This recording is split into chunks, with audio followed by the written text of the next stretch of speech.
મારું નામ જીતેન્દ્રસિંહ ગાયકવાડ છે।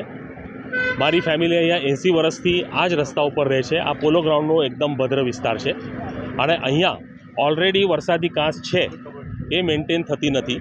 એના સિવાય આ નવી કાંસનું જે હમણાં આપણે કવર કર્યું છે એ નવી કાંસ બનાવવાનો આખો પેત્રો રચ્યો છે।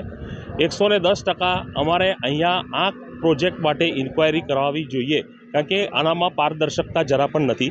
પહેલી વસ્તુ એટલે કાંસની અંદર કેટલું પાણી આવશે, કઈ બાજુથી પાણી આવશે, પાણીનો નિકાલ કેવી રીતે એ લોકો કરવાના છે અને કઈ બાજુ પાણી જશે એટલે એનો નિકાસ, એની કોઈ પણ જાતની ઇન્ફોર્મેશન આપવામાં આવેલી નથી। આ વસ્તુ થઈ કાંસની। બીજી વસ્તુ, આ કાંસ ટેનેબલ નથી, કારણ જેવી રીતે અગાઉની કાંસ તમે બંધ કરી એવી રીતે તમે આ કાંસ મેન્ટેનન્સ વગર બંધ થઈ જશે। એટલે આ આટલો મોટો ખર્ચો ટેક્સ પેયરના મની, એટલે અમે લોકો જે વેરો ભરીએ છીએ એનામાંથી આટલો મોટો ખર્ચો જે આ લોકો કરવા બેસી રહ્યા છે એને આપણને જરા પણ પારદર્શકતા નથી કે ભાઈ અહીંયા આ બધું શું થઈ રહ્યું છે, બરાબર। બીજી વાત એટલે અહીંયા આ જે બધા ઝાડ અહીંયા આટલા સુંદર હતા એ જે બધા કાપેલા છે એ ઝાડ જે છે એની કાપવાની પરમિશન અમારે જોવી છે, એની પણ પારદર્શકતા આ લોકો આપતા નથી। આ વડના ઝાડ મારા વડવાઓએ 70-80 વર્ષ પહેલાં લગાડ્યા છે, આટલા બધા ઝાડ કપાઈ ગયા છે, તમે ઓલરેડી ફોટોમાં લઈ લીધેલું છે। બીજું એટલે રસ્તો વાઇડનિંગ કરવાની વાત કરે છે, રસ્તાની સાથે ગાર્ડન અને રસ્તાની સાથે 20-20 ફૂટે ઝાડ ઉગાડવાની જે જોગવાઈ છે એના ઉપર પણ કંઈ ઇન્ફોર્મેશન આપતા નથી।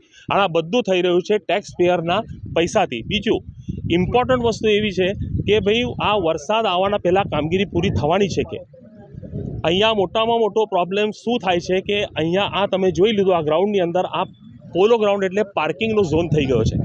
એની અંદર બધા બસીસ અને ટ્રક્સ અને બધા દૂર દૂરથી આવે છે અને અહીંયા પાર્કિંગ કરે છે। એ જ અવસ્થા અમારા રોડની થાય છે અને બસ અને ટ્રક આવ્યા પછી એવી બધી સમસ્યાઓ થાય છે કે જેને આપણે અનૈતિક સમસ્યા કહીએ, મારાથી એનાથી વધારે વિશેષતાથી હું વર્ણન ન કરી શકું।